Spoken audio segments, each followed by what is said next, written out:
Okay guys, magandang gabi sa ating lahat. At bago natin pag-usapan si ABS, ay please subscribe to my channel. At don't forget to press the bell button para palagi kayo updated sa mga videos na i-upload ko. So ngayon, pag-usapan natin si ABS, kung siya ba ay bullish or bearish in long term. Same as in short term. So, unahin natin for monthly chart. Ayan guys. So, gumamit tayo ng Heiken Ashi, 4 candle. Ayan. Kung papapansin natin for monthly chart, so, we spotted a bullish divergence, no? So, from price action, so, pababa tayo compare sa RSI na pataas. It means we have a bullish divergence from monthly chart. Same sa ating stock RSI. Stock RSI is ready to flip na, no? So, malapit nang mag-cross si blue line sa red line. So, it means bullish tayo. Same with sa ating MACD. So, for MACD naman guys, medyo okay naman siya dahil si blue line is above the red line, Pagka ganun guys, sa MACD, bullish tayo. Ayan.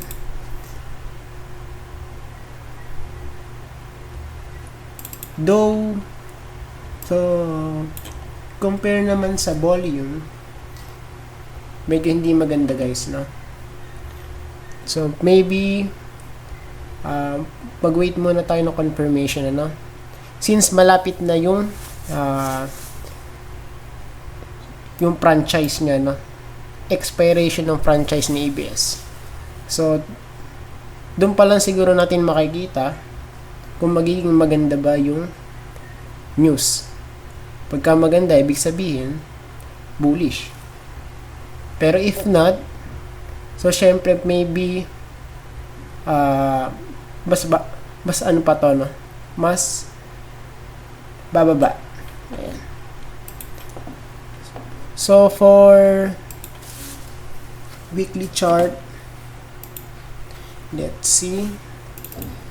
And as of now, kung i-zoom out natin, so currently, we are holding at the support.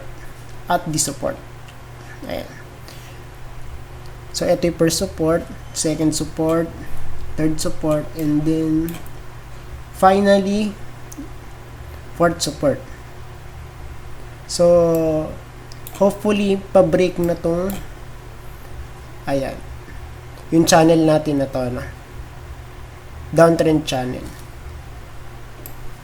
If mabe-break to guys, ibig sabihin, bullish tayo. Then sa volume, kung mapapansin natin guys sa volume, so sa part na to, from 2017 to 2018, medyo hindi maganda yung ating volume, Then, nung pagtapak nung 2019, ayun. So, biglang taas ng volume niya, Compare sa 2017 volume and 2018. So, guys, nag-i-indicate siya na okay, malapit na yung ating reversal for ABS. Same with sa ating RSI. So, we spotted a bullish divergence. Ayan. So, pataas si RSI. Then, si price is pababa. Same with sa ating MACD. For MACD, nag-flip na siya, Ayun. So, bullish tayo dito, for weekly chart for MACD. Same with sa ating RSI. So, we spotted a bullish divergence. Ayan. Then, for stock RSI, si stock RSI is ready to flip na rin siya. Ayan. So, ang verdict natin dito is bullish. Ayan. This is for the weekly chart or position traders. Now, pag-usapan naman natin si daily chart. For daily chart, ano yung makikita natin? So, naglagay na tayo ng mga possible support and resistance. So, yung ating possible support sa baba is here. Around 17 pesos, no? 17 pesos up to 16 pesos. Maybe, ayan. Then, yung ating possible first resistance is here. Around 19 pesos. Okay, ano yung ano natin dito? Possible nating play out or rally for ABS. So, possibly, ayan guys, magkaroon tayo ng rally dito, no?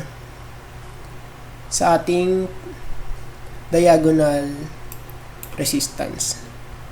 Then, kung hindi magbe-breakout, so syempre possibly magre-retrace tayo. Then, kung bullish tayo guys, so syempre pataas na yan. So, possibly, tingnan natin, since March yung ating or yung expiration ng franchise na ABS, so itutok natin din. So, okay, around here. Kung magiging maganda guys yung news, so possibly April na to, no? Magsisimula. Ayan. Yung ating bullish reversal. Okay, around here. So, possibly ganito guys, no? Ayan. Since wala pa tayong magandang news ngayon for ABS, so, ang possible scenario is here. So, uuntog dito sa ating support or resistance, then magbabounce siya dun sa ating support. Then, siguro, kung maganda yung news, so, syempre, yun na start ng ating bullish momentum. If not, kung hindi maganda yung magiging news, okay, possibly here. Ayan. Dito siya tatama, guys. Ayan.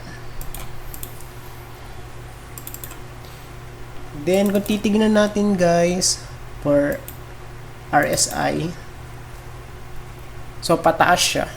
Ayan. So, bullish tayo dito.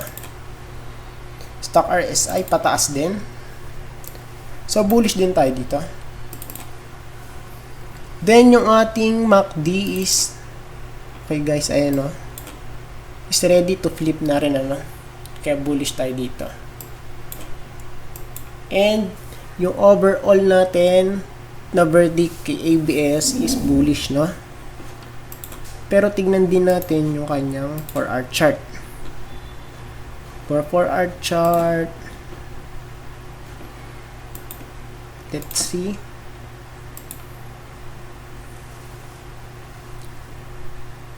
So, same lang din guys, ano? For MACD. So, 4-hour chart. But, we spotted, ayan, possible consolidation. Why? Because the stock RSI is already overbought. Ayan guys.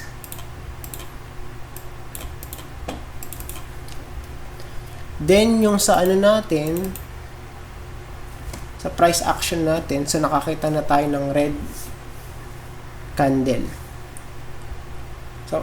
So possibly mag-consolidate muna to, no?